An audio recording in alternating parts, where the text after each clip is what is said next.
बहुत समय पहले की बात है।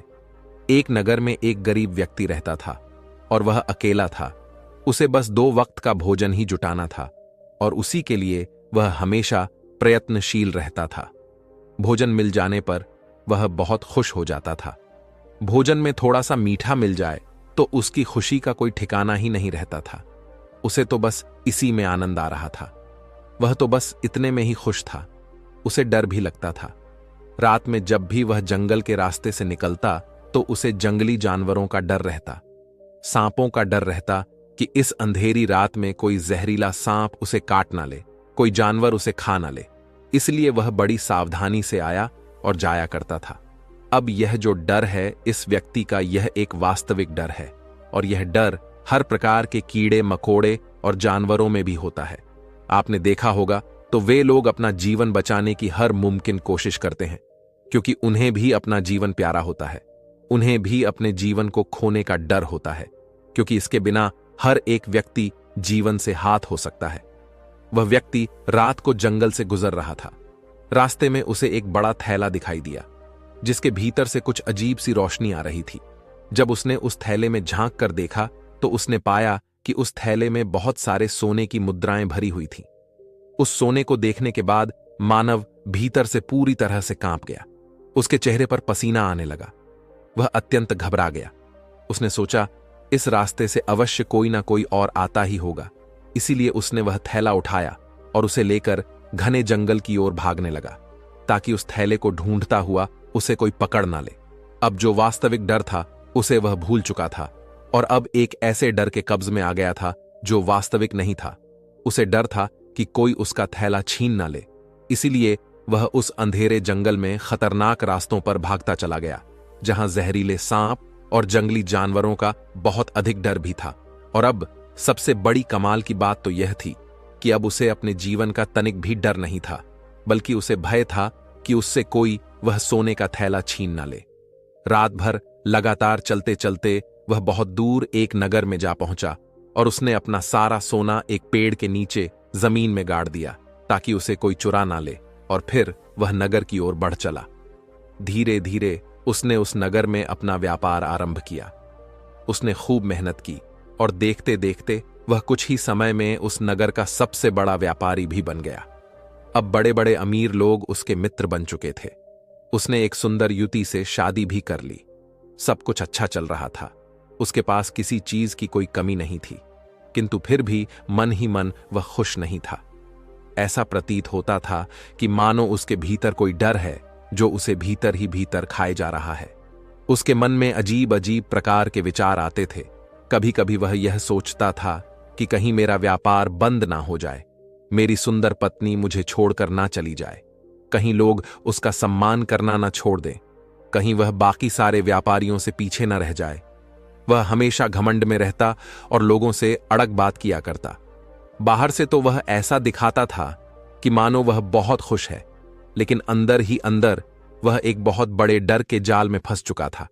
वह कुछ न कुछ तिकड़म लगाता ही रहता कि उसे अभी यह करना है, उसे अभी वह करना है।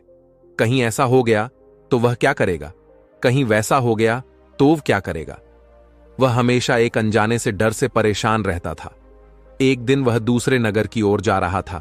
तभी रास्ते में उसे एक मंदिर दिखाई पड़ा और वह तुरंत ही उस मंदिर में गया और ईश्वर के सामने हाथ जोड़कर वह ईश्वर से कहता है, ईश्वर, तूने मुझे इतना गरीब क्यों बनाया है। जैसे ही वो यह वाक्य कहता है, तभी वहां पर उस मंदिर में एक और व्यक्ति खड़ा था जो उसकी बातें सुन रहा था और वह उस व्यक्ति को अच्छी तरह से जानता था। तभी वह दूसरा व्यक्ति उस व्यक्ति से कहता है, तुम गरीब नहीं हो, मैं तुम्हें अच्छी तरह से जानता हूं, तुम तो उस नगर के सबसे बड़े धनवान सेठ हो। तभी वह धनवान सेठ उस दूसरे व्यक्ति की बात का जवाब देते हुए कहता है, नहीं नहीं, मैं बहुत गरीब हूं। उस नगर में एक और धनवान सेठ है जो मुझसे बहुत अमीर है। उसके पास किसी चीज की कोई कमी नहीं और मैं उससे गरीब हूं और मुझे डर है कि वह मुझसे और भी अमीर हो जाएगा और मैं उसका कुछ नहीं कर पाऊंगा। और तो और जो मुझसे गरीब है वह भी बड़ी तेजी से तरक्की कर रहे हैं। मुझे तो डर है कि कहीं ना कहीं वह भी मुझसे आगे ना निकल जाए, वह भी मुझसे अमीर ना हो जाए। उस धनवान सेठ की यह बात सुनकर वह दूसरा व्यक्ति उस धनवान सेठ से कहता है, सेठ जी, अगर आपको और भी अमीर होना है तो जंगल की तरफ जाइए, वहां पर एक गुरु रुके हुए हैं, वह आपको और भी अमीर बना सकते हैं। पहले मैं बहुत गरीब था, लेकिन जब से उनसे मिला हूं तब से मुझे अपनी गरीबी का कभी एहसास नहीं होता। यहां तक कि मैं हर वक्त अपने आप को एक अमीर व्यक्ति ही महसूस करता हूं। उस दूसरे व्यक्ति की बात उस धनवान सेठ ने सुनी और फिर वह उस व्यक्ति से कहता है, यदि ऐसी बात है तो मैं उससे अवश्य ही मिलूंगा। इतना कहकर वो धनवान सेठ वहां से आगे की ओर निकल पड़ता है और वह घने जंगलों की तरफ जाता है और वहां पर उन गुरु के आश्रम में पहुंच जाता है। जब वह उन गुरुवर से मिलता है तो वह उनसे कहता है, हे गुरुवर, मैंने सुना है कि आप लोगों को बहुत अमीर बना देते हैं।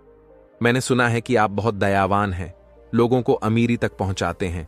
मैं भी बहुत गरीब हूं, क्या आप मुझे भी अमीर बना सकते हैं? इस पर वह गुरु मुस्कुराने लगे और उस धर्मानना सकता हूं, परंतु इसके लिए तुम्हें कुछ छोड़ना होगा। क्या तुम वह चीज छोड़ सकते हो? इसके जवाब में वह धनवान सेठ उन गुरुवर से कहता है, हे गुरुवर, बताइए वो कौन सी चीज है जो मुझे छोड़नी होगी? मैं उसे अवश्य ही छोड़ दूंगा। मुझे जल्दी बताइए, वो कौन सी चीज है? मैं सब कुछ करने को तैयार हूं। इस पर वह गुरु मुस्कुराने लगे और उस धनवान सेठ से कहते हैं, बेटा, तुम्हें गरीब होने का डर छोड़ना होगा। इस पर वह धनवान सेठ उन गुरुवर से कहता है, हे गुरुवर, आप ये क्या कह रहे हैं?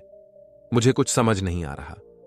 तभी वह गुरुवर उस धनवान सेठ की इस बात का जवाब देते हुए कहते हैं, बेटा, अमीर होना है तो गरीब होने का डर तुम्हें छोड़ना ही होगा। जिस प्रकार यदि तुम्हें प्रेम पाना है तो प्रेम खोने का डर छोड़ दो, सम्मान पाना है तो अपमान का डर छोड़ दो, खुशियां पानी है तो दुख का डर छोड़ दो।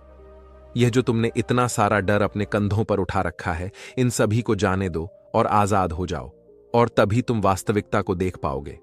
इस पर वह धनवान सेठ एक बार फिर उन गुरुवर से प्रश्न करते हुए कहता है, हे गुरुवर, आप आखिर क्या कहना चाहते हैं? मुझे आपकी बातें समझ नहीं आ रही। इस पर वह गुरुवर एक बार फिर उस धनवान सेठ को समझाते हुए कहते हैं, बेटा, दौलत खो जाने का डर, प्रेम के चले जाने का डर, सम्मान ना मिलने का डर और किसी व्यक्ति के अधिक अमीर हो जाने का डर, कुछ ना कुछ पाने का डर, यह सभी डर वास्तविक नहीं है। यह सभी भावनाएं, यह सभी विचार तो तुमसे ही उत्पन्न हो रहे हैं। इस पर वह धनवान सेठ उन गुरुवर से कहता है, हे गुरुवर, यह तो मैं जानता हूं कि यह सब डर मेरे ही हैं और मेरे विचारों से ही उत्पन्न हो रहे हैं, लेकिन क्या यह वास्तविकता नहीं है? क्या मुझे इन सभी चीजों से डरना नहीं चाहिए? इस पर वह गुरुवर उस धनवान सेठ से कह, बेटा, मुझे एक बात बताओ, भूख ज्यादा जरूरी है या अधिक से अधिक स्वादिष्ट भोजन? इस पर वह धनवान सेठ जवाब देते हुए कहता है, हे गुरुवर, भूख ज्यादा जरूरी है, क्योंकि बिना भूख के स्वादिष्ट से स्वादिष्ट भोजन भी किसी काम का नहीं। तभी वह गुरुवर उस धनवान सेठ से एक और प्रश्न करते हुए कहते हैं, अच्छा, अब तुम मुझे यह बताओ कि जीवन ज्यादा जरूरी है या धन दौलत? इस पर वध हनुमान सेठ उन गुरु के इस प्रश्न का जवाब देते हुए कहता है, हे गुरुवर, जीवन ही ज्यादा जरूरी है, बिना जीवन के धन दौलत किस काम की? इस पर वह गुरुवर उस धनवान सेठ से कहते हैं, तो फिर तुम्हें डरना किस चीज के लिए चाहिए, जीवन के लिए या धन दौलत के लिए? वह हनुमान सेठ उन गुरुवर के इस प्रश्न का जवाब देते हुए कहता है, हे गुरुवर, अवश्य ही जीवन के लिए मुझे डरना चाहिए। तभी वह गुरुवर उस धनवान सेठ से कहते हैं, बेटा, तब तुम किस चीज के लिए डर रहे हो? इस पर वह धनवान सेठ जवाब देते हुए कहता है, हे गुरुवर, आप सत्य कह रहे हैं, मैं तो व्यर्थ ही धन दौलत के लिए डर रहा हूं। आप सही हैं, मेरा डर बेमतलब है, मेरा डर वास्तविक नहीं है। मैं धन दौलत के लिए डर रहा हूं, मैं कुछ खो जाने के लिए डर रहा हूं, मैं सम्मान के लिए डर रहा हूं, मैं कुछ पाने के लिए डर रहा हूं। वास्तव में मैं जीवन नहीं जी रहा, मैं तो डर को जी रहा हूं। ये सभी के सभी डर झूठे हैं, ये वास्तविक नहीं है। मुझे आपकी बात अच्छी तरह समझ में आ चुकी है। यह बात समझाने के लिए आपका बहुत बहुत धन्यवाद। मैं बहुत अमीर हूं, लेकिन अपने आप को मैं बहुत गरीब समझ रहा था। आगे गुरुवर उस धनवान सेठ से कहते हैं, बेटा, इसी तरह से हम जीवन भर केवल डर के बीच में ही गुजार देते हैं। हम ऐसे कार्यों में लगे रहते हैं जिनका जीवन जीने के लिए कोई महत्व ही नहीं है। धन दौलत, रुपया, पैसा, यह सब कमाना ही जीवन का एकमात्र उद्देश्य बन जाता है।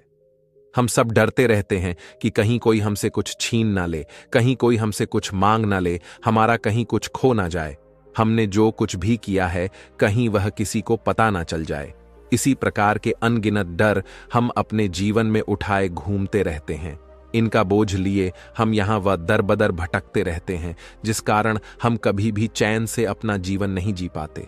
हमारा जीवन तो तनाव से भरा रहता है। इसी कारण हम अपने जीवन को कभी जी ही नहीं पाते, बल्कि अपना पूरा जीवन डर डर कर बिता देते हैं। और हम में से अधिकांश लोग यही सब कर रहे हैं। वे लोग इस पृथ्वी पर जन्म लेते हैं, अर्थात जीवन धारण करते हैं, और फिर अंत समय पर मृत्यु को प्राप्त हो जाते हैं। और इस बीच वह बहुत सारा रोना धोना, चीखना चिल्लाना और तरह तरह की बेवजह की बातों को अपने दिल से लगा लेते हैं। उसका बोझ लिए वह जिंदगी भर यूं ही चलते रहते हैं और में मृत्यु को प्राप्त हो जाते हैं। मेरा आप सभी से एक प्रश्न है, क्या आपने कभी भी अपनी प्राणवायु को महसूस किया है, जो आपके शरीर में आपके नाक के जरिए प्रवेश करती है? कभी आपने उस पर ध्यान लगाया है? नहीं ना, क्योंकि हमारे पास समय ही नहीं है। हम तो दिन भर केवल चिंताओं में डूबे रहना चाहते हैं। हम तो दिन भर केवल तनाव में रहना चाहते हैं, क्योंकि हमें तो यह जीवन जीना ही नहीं। हम तो यह भूल बैठे हैं कि हमारे पास पहले से ही इतना कीमती जीवन है, लेकिन फिर भी हम व्यर्थ की चीजों के पीछे भागते रहते हैं। किसी मशहूर इंसान ने कहा है कि पैसों की जरूरत केवल उतनी ही है जितनी कि एक गाड़ी में पेट्रोल की।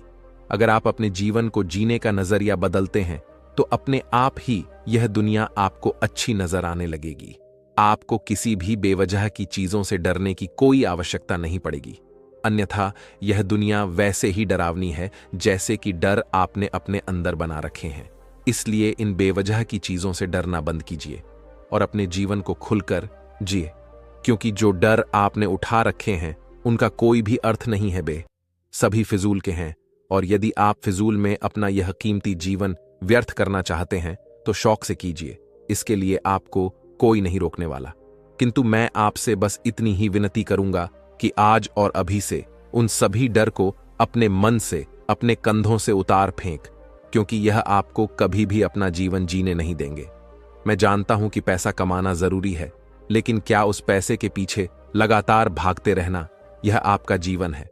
मैं जानता हूं कि हर कोई मान सम्मान, पद, प्रतिष्ठा पाना चाहता है, लेकिन इन सब को पाने के पीछे क्या आप अपना सब कुछ खोने के लिए तैयार हैं जो आज आपके पास है? आप जब उसके लिए धन्यवाद नहीं कर सकते, तो जब आप वह मान, पद, प्रतिष्ठा पा लेंगे, क्या तब आपको वह सुखी जीवन मिल पाएगा?